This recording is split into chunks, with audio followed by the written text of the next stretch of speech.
I'm Randy Delory. I want to be your next Liberal leader and your next Premier.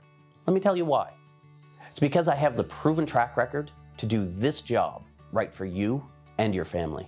As the Minister of Environment, I resolved a 60-year problem of effluent flowing into Boat Harbour. This had as positive an impact on the environment as it did on our relationship with the First Nations community. And I was the Nova Scotia representative for the Canadian delegation at the Paris Accord.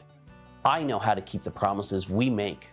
As the Minister of Finance, I eliminated Nova Scotia's deficit and built a solid foundation that is keeping our province strong, even in these tough times. As the Minister of Health, I led our province through the first wave of COVID-19 and helped make Nova Scotia one of the safest places in the world. It's because I have 4 children, and I want to create a better Nova Scotia for them and for all future generations. A Nova Scotia with a growing economy and thriving small businesses, with accessible health and mental health care for everyone.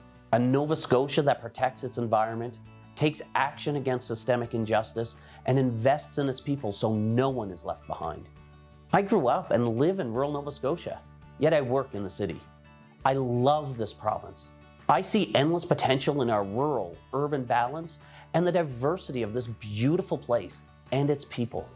We have known hard times, but Nova Scotians are tough. We are resilient, and we work together. And as your leader and Premier, I want to continue to listen to your concerns, hear your ideas, and work together with you to build a healthier, inclusive, and more prosperous Nova Scotia. And to do that, I need your vote.